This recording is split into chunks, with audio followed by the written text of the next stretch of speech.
What is the Los most Angeles. dangerous? Hey fam, welcome back to another video. Welcome back to another reaction. This is Segovia coming to you live from the man cave. Hope everyone out there is having a good Friday. Y'all. Already Friday, Jesus. It's already halfway done with March. It's already the biggest holiday of all time is on Sunday, y'all. Do you know what that day is? My birthday, y'all. Sunday's my birthday. Thumbs up for the birthday boy, you know what I'm saying? But anyways, y'all, we're back. We're back with another reaction. I'm not gonna hold you guys up too long. Let you guys know what I'm sipping on. Nice bubbly mango. We're gonna be sipping on over here. Let me know down below. What are you guys sipping on for your Friday night? This is what I've been sipping on for a few years now, y'all. But hey, enough with the chit chat. Let's get into the reaction. All right, here we go, y'all. Sit back, enjoy the reaction. Have a great Friday night. I'll see you guys later. Let's have some fun. Some of you may not have realized that I'm not part of the club.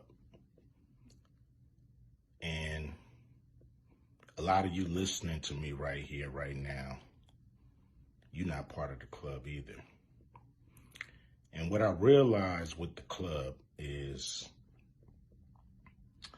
what makes them so mad is when you don't want to be a part of their fucking club. That pisses them off. What club am I talking about? I'm talking about the club of gatekeepers that we all got to deal with. You know who they are, and they definitely know who they are. A lot of people would be like, what, who? Come on, man, stop playing. So, ever since I put out the contract with Black America, you know they've been fucking with me. Here and there, this and that. But it's cool, you know. I expect that. You know, I've been working with, on the big three for a long time. And you know how they've been fucking with me with that. I done made it, plain, simple, and clear what they've been doing. The NBA been fucking with us. Now, a lot of people might say, like, well, but Cube, you want to work with the NBA. Really, I don't give a fuck about working with the NBA. What I want them to do, when I say work with us, is to stop working against us. Stop doing that bullshit behind the scenes that we know you're doing. Bet. I can only imagine. Mainstream media, they ain't fucking with us. And that's cool. We can do it ourselves, you know what I'm saying? We still on the rise without these motherfuckers. So we don't need them, you don't need them. So what am I gonna do to deal with these motherfucking gatekeepers?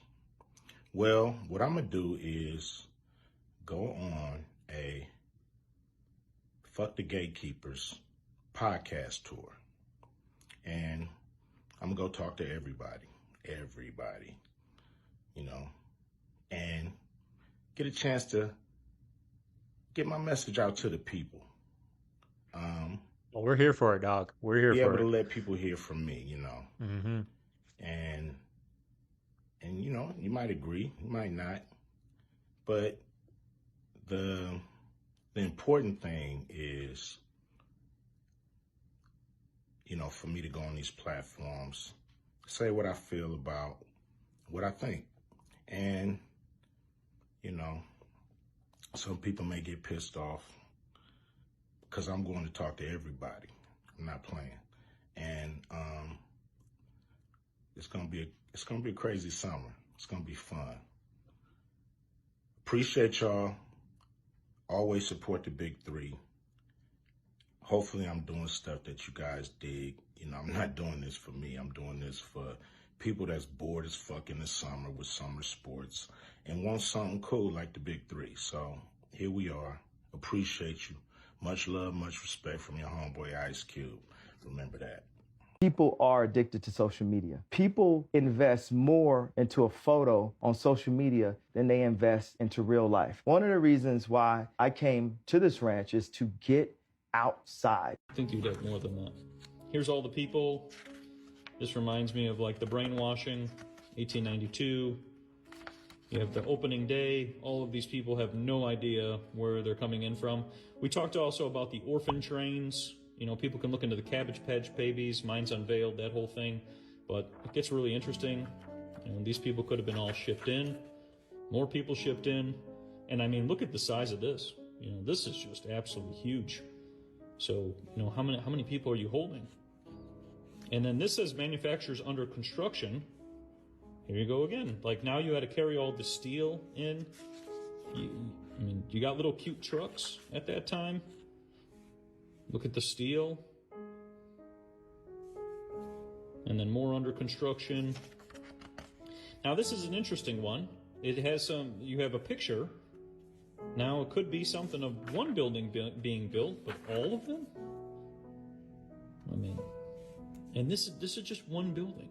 We're gonna have to get into a little more of that World Let's say Fair. you took all these people and made them into your workforce, then that's an interesting thing to think about. But even at the same time, you'd still have seasons.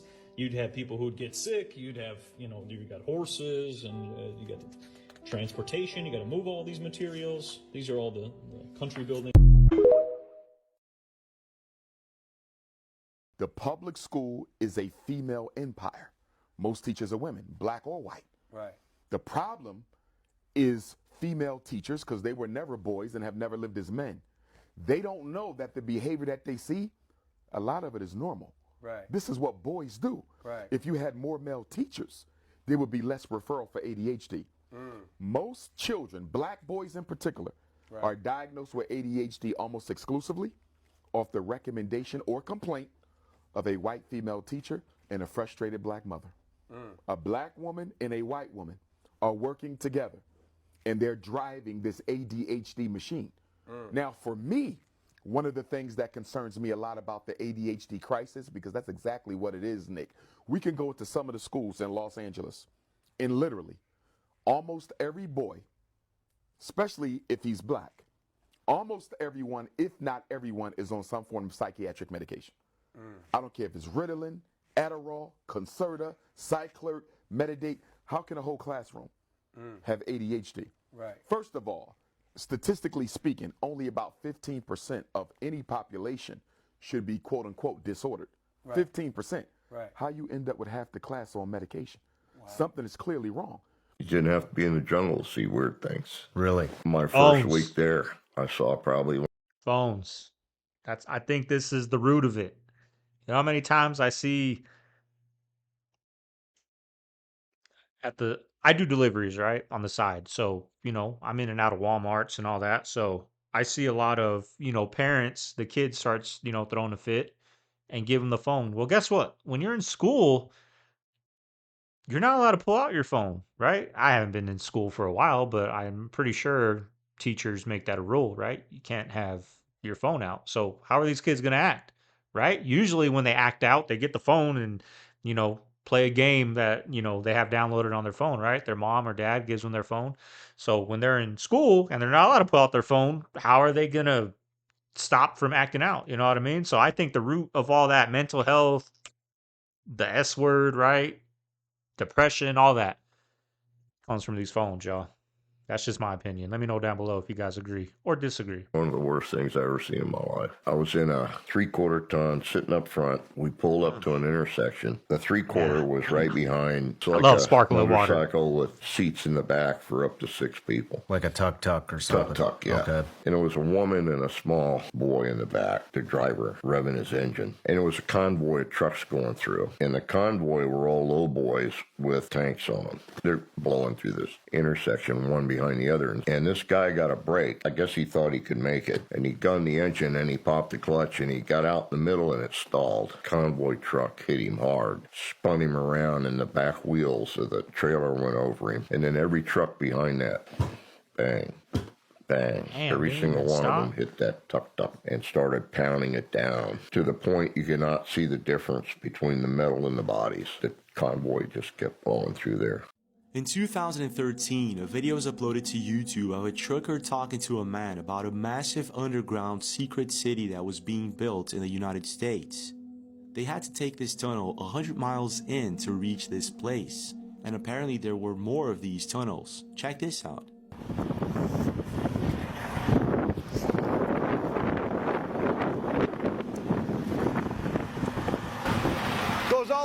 Washington, D.C., huh? This goes all the way to Washington, D.C. Yeah, you security? Yeah. How far have you taken this down to, how far have you actually ran a load?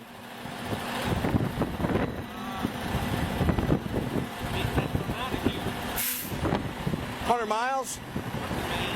Up to Maine? No shit. How many miles do you think that is?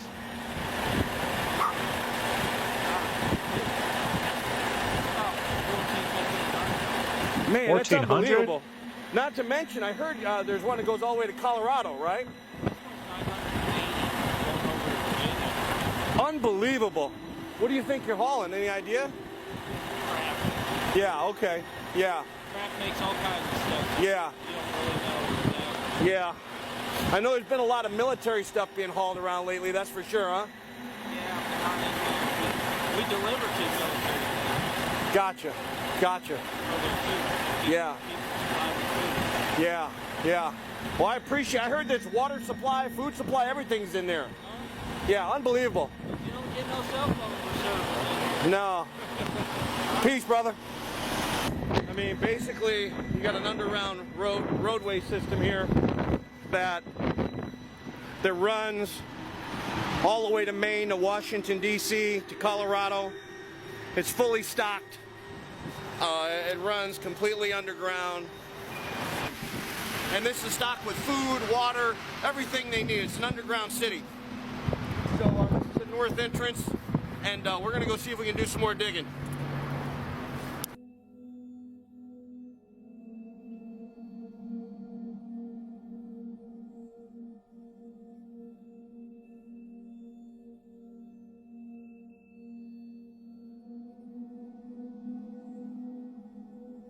Franklin. That's crazy, y'all. Like, it's so. I mean, they got tunnels all throughout the country, probably. Like, would you guys be surprised if they had tunnels under the ocean? Right? I don't know, but just the fact that there's tunnels all under us with food, water. It looks like they're preparing for something that we don't know about. But at the end of the day, it's kind of cool, right? Isn't that kind of cool? Like some underground tunnel stuff. Like that's a little kid's dream playing in those. And the King of Saudi Arabia work out a deal on a ship in the Suez Canal in January of 1945. This is a fantastic deal for everyone if you're Saudi and American, but nobody else. And here's the deal. Saudi Arabia will forever supply the United States with oil without interruption. We promise. They promise.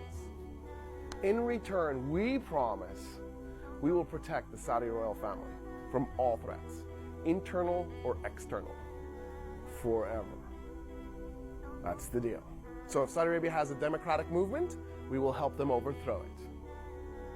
Like they want to get rid of the monarchy, we will help them kill those protesters. That's the deal we make with the Saudis. By the way, there's no such thing as Saudi Arabia any more than there's Obama America. Saud is the name of the royal family. It's the Saudi royal family. Arabia is the name of the country. The fact that we call it Saudi Arabia is really amazing. It would be like Windsor-y, England. Right? What? Since when do royal families get their name attached to a country? This is how much power they insist Dang, I didn't know that. That Arabia is Saudi. End of story. That royal family can never change because the country's name would have to change. Families of the passengers that I signed had no idea. And on the map, doesn't it say Saudi Arabia on the map? It's really Arabia? That's the name of the royal family? Saudi?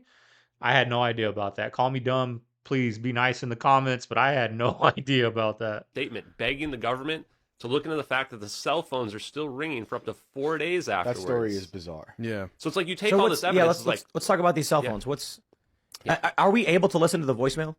Is it online? No, so there's no evidence of any of the voicemails that are out there. CNN had experts come on and say, oh, well, it's possible for your phones to ring if they're whatever. But I checked and asked a bunch of people. Phones are underwater. They die very quickly. If they're actually underwater, you don't receive a signal. The cell phone towers don't even go out into the ocean. All these articles are saying that someone uploaded a screen recording of the voicemail. That one's a different one. So that's the one I think was 2018, I believe, where that came out. Are you able to listen to this? I have not, but we can listen to it if you guys want to. Oh, I think you can. Yeah, you're talking about the family. No, the video's unavailable. Yeah, what I'm talking about is the families were still like 4 days after the plane went missing. Right. They were calling. One of them showed it on TV where you can see the phone ringing. And now I imagine if we turn your phone off or my phone off and call it, you're not going to get any rings. It's just going to go directly to voicemail. Our PR guy steps in front of me. He says, Timmy, did you realize what happened? And I was like, yeah, we just beat the Steelers. We're going to play the Patriots. Like, let me do this. He was like, Timmy, did you realize what happened? I could tell he was being serious. So I was like, Patrick, what's up, man? He looks at me and says, Timmy, this is exactly 3 years from the time you put John 3:16 into your eyes. I was like, oh, really? That's awesome. That's really cool. He says, no, you don't realize. During the game, you threw for 316 yards. Your yards per rush were 3.16. Your That's yards crazy. per completion were 31.6. The time of possession was 31.06. And the ratings for the night were 31.6. And during the game, 90 million people Googled John 3:16, and it's the #1 thing on all social media right now. You can take the height of the Great Pyramid and multiply by 43,200 and you get the polar radius of the Earth. You can measure the base perimeter of the Great Pyramid, multiply it by the same number, you get the equatorial circumference of the Earth. I won't bore you, but that number is not a random number. Great Pyramid is almost perfectly aligned to true north within 3/60ths of a single degree. 13-acre footprint, 6 million tons, 481 feet high. And aligned to true north with this incredible precision. I try and mention this to archaeologists. They say, it's just a coincidence. It's just rubbish. You know, that's what they say. And it's such a lazy way to dismiss the data, rather than getting to grips with the data and saying, could this really have happened by coincidence, or is something going on here? I've never seen a satisfactory explanation from the Egyptological fraternity as to how this was done. This thing is just a gigantic mystery in stone. It challenges us to think again about everything in the ancient world. And so we sent the truck out to pick up the container. I rolled out there and took the box up and started pulling it up. And it was so heavy, it broke the winch. And we couldn't get it off the trailer, so we had to leave it on the trailer because it was too heavy. So I was asked by Nick to have a crew go down and unload the container at the other yard. I got a radio call from Ron Gillette, the foreman. They said the men were throwing up and there was something really wrong. One of them fell down and hit me right in front of my feet. And it was opened up, and there it was. And when I came to work the following day, I saw it myself. I couldn't believe it. And it's just, just little bitty babies, just all quarter pieces. Their heads chopped off, arms, legs, really it's just, it makes you want to cry when you see something like that. Starting at the very front of this container, it was just wall clear to the ceiling, and clear to the sides, filled with them. I really don't want to witness it again. It's crazy, y'all. Not what I saw. Well, as the supervisor for the county of Los Angeles, we found out through the media that 17,000 infants had been stored in a container. What is the most dangerous information that you know? Oh boy. Well, I'll tell you what I told the director of the Defense Intelligence Agency in his office. One and the General same. Patrick Hughes. Me and that guy. Pretend that you're him. Okay. The first question he asked me was, Washington Post and New York Times, under cover of a group that from a boy that I used to teach on this named Tom DeLong, the Blink-182 guy. Oh yeah, okay. But what happened is that his interest got hijacked by militarists whose every bit of information they're putting out has to spin, it's a threat to the national security, our sovereignty has been invaded. It's the kind of brainwashing that's already started to try to convince the public there as an alien threat. You know, Werner von Braun, who invented the rocket, for Adolf Hitler. On his deathbed, he said to a member of my team who is his right-hand assistant and spokesperson for the last few years of his life, said, they're going to hoax an alien threat, I'm quoting, and it's all a lie. So we are actually in the last year at the point where they've started on that plan. Well, and that's why we're doing this next documentary. Is that through movies? We have got to intercept this plan and stop it. Or if you think 9/11 and the Iraq War was a clusterfuck, this is going to be that 1,000 times worse.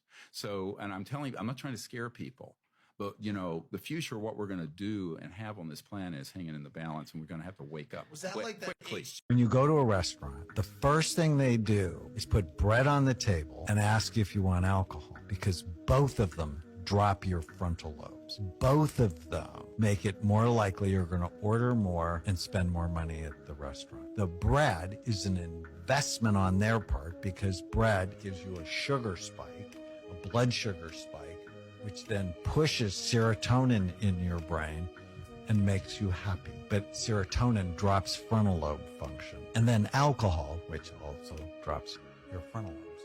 So you'll drop more cash in the restaurant. Nip was so interesting. I believe it, right? Because he went a little deeper with it, but with me, I'm like, I'm trying to eat clean, right? I'm gonna come eat, you know, Texas Roadhouse. Let's just say steak, shrimp, salad, $10 special, right? You taste that bread with that butter. Screw it. Let me get some. Let me get an appetizer. Let me get a drink. Let me get a non-alcohol beer. Back in the day, let me get a beer a shot, right? That's what it turns into once you get that first taste. You go there for one thing, get that bread in you, there goes your plan, you know? And focusing on Dr. Sebi in his case, and he said it in a few of the interviews, and like, yo, if there's a man who beat the system and was help healing his people, we should all know about that. Even when you drop a ball like about Dr. Sebi, yeah, like just that one thing, they killed Dr. Sebi, will make somebody go research who Dr. Sebi is. 100%. When we interviewed him, I think he was about 74. Oh, y'all interviewed him? Yeah, we interviewed him twice. Damn. Not here, but when I was on the other show, he was able to jump from the floor up here on his knees. At 70-something. On his knees and jump back down and no problems, nothing like that. Why you think they killed him? Why do they kill all holistic documentaries? Like, yo, if they kill me, y'all better ride for me. Like he was saying, so the reason why he was saying those prolific and powerful things was because he was trying to uplift his people. Synonymous in what Dr. Sebi was saying and trying to do as well. So when you have black men standing up for their people and being a voice and being fearless, regardless how they're taken away from us, you're gonna question what happened and if something else was going on, because they were such a powerful voice. That goes all the way to Pac, that goes all the way to, and especially because when we know the government took away Malcolm, we know the government took away Martin, at the end of the day, we know COINTELPRO was real. Yep. People have speculated for a long time now that Nipsey Hussle's death was actually a hit put out because everything that he was trying to reveal about Dr. Sebi. He wanted the people to know of Dr. Sebi's healing powers and everything that he recommended. He said that he had actually done this himself in interviews, and it actually made him feel a lot better by not eating what Dr. Sebi said not to eat and eating what he did say to eat. And the one thing that Nipsey Hussle wanted to talk about in his documentary was how Dr. Sebi was versing Big Pharma. So let me know what you guys think on what Nick Cannon said about Nipsey Hussle's death being connected to Dr. Sebi in the comments. Explain to me. What do you guys think about that? The ones that know about the Nipsey Hussle situation. Do you think it had to do with Dr. Sebi? I think it had to do with jealousy, envy, right? That's what I think. Let me know down below. What do you guys think? The moment of impact. Well, me and Mr. Hesh, the corporation counsel, were on the 23rd floor. I told him we got to get out of here. We started walking down the stairs. We made it to the 8th floor. Big explosion. Blew us back into the 8th floor. All this time, I'm hearing all types of explosions. All this time, I'm hearing explosions. When they finally got to us, and they took us down, because I asked them, I said, when we got down there, I said, where are we? He said, this was the lobby. And I said, you got to be kidding me. It was total ruins. Total ruins. Now, keep in mind, when I came in there, the lobby had nice escalators. It was a huge lobby. And for me to see what I saw, it was unbelievable. Where did that originate from? Did the explosion come from under you? It was definitely under us. It was from under you. It definitely was under us. I'm just confused about one thing, and one thing only. Why World Trade Center 7 went down in the first place. They I'm whacked very confused him, about huh? that. I know what I heard. I heard explosions.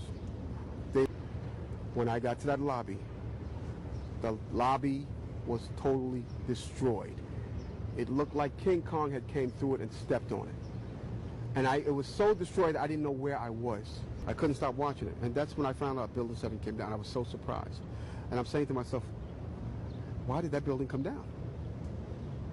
And I knew why it came down, because of the explosions.